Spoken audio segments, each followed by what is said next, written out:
migraine week, different kind of offense you'll see. I mean, how strange is the preparation this week going against these guys?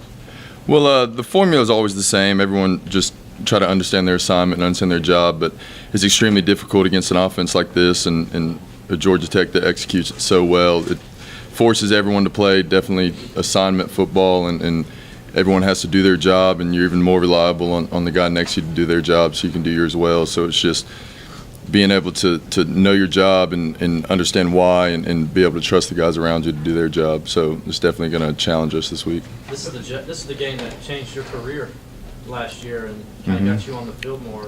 Can you talk about that and at that moment?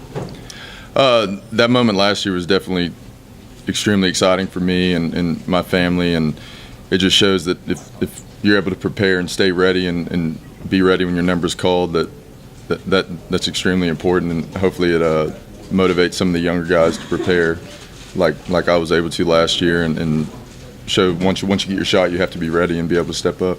I'd imagine for a linebacker who prides himself on being physical, is this more fun to play in a game like this than a team that spreads it out and throws it 45 times a game? Yeah, it's definitely a challenge for me and our whole defense on a physical note. You pretty much know they're going to run the ball, and they're challenging you to stop them. So you definitely have to man up and be physical and play that game. So I'm looking forward to it being a lot of fun. Any thought on playing in the cold weather on a Thursday night at home? It's kind of a different kind of week in that respect. It doesn't bother me too much. The environment's going to be awesome. It's still going to have a packed house, and the fans are definitely going to be here to support us, and we definitely owe them one from our last showing at home.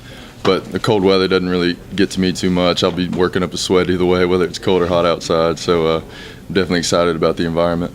Is there any concern, even when you watch them on film, even their wide receivers or tight ends when they block downfield, they're trying to take your legs out? I mean, they don't straight up man block. Is that a concern at all? It's just something that we have to practice a lot more. Just kind of every time somebody's going to block you, you kind of have to expect them to dive at your feet and cut block you. So you have to be prepared for it, and it's something we've been working a lot in practice. So it'll definitely slow you down a little bit as you're trying to explode through gaps or whatever. But it's just something you have to keep practicing. I feel like coming off a bye week, we were able to get a lot of good reps at it, and our scout team was able to do a great job. Back to that safety last year, can you just kind of walk us through how it all played out from pre-snap and snap and finish and all that? Well, it was definitely safe to say that we were pretty confident they were going to run the ball. So we were able to get the alignment set and get the front called and definitely feed off the energy from the crowd, because I remember it being extremely loud and electric in the stadium, and was able to get a great jump in the ball and was able to make a play, and definitely counted on the other guys around me to do their job, which they did, and I was able to do my job as well. Was it Corey that kind of really helped set the edge up there to make sure he tried to go that way you could fit the gap? Yeah, he was definitely out there setting the edge and definitely contained it to come back to me. If Corey wasn't out there and the ball was able to go outside of him, then I wouldn't have been able to make that play. So it was definitely a great team play and definitely an example of everyone doing their job and what you can do when everyone does it. I think maybe not everybody would understand what set the edge means and what that means playing an offense like this. Explain it from your viewpoint of how important it is for that defensive end to set the edge and what that means.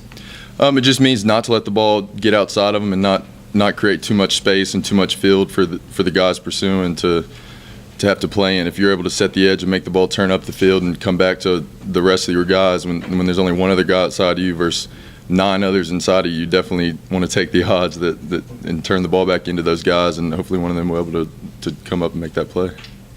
Do you think about, though, now you look back, do you think about how much that game's changed your career? Yeah, it was definitely a huge turning point for me. It's unbelievable for me to look back at this time last year when we were playing them to how far I've come and how much more playing time I've been able to get and how much I've matured since then. So it's definitely kind of cool to look back and see how far I've come from that game. You allow yourself to think this is your last ACC game in Death Valley? For you? Yeah, it's kind of unbelievable to think about how long I've been here and how many games I've played in here and what a great place it is, and to be coming down to the final 2 games, and it's definitely awesome to have one of those final games on the big stage on a Thursday night in a 8 o'clock game or whatever it is. So it's definitely exciting and kind of bittersweet. So definitely be extremely emotional and excited about the game.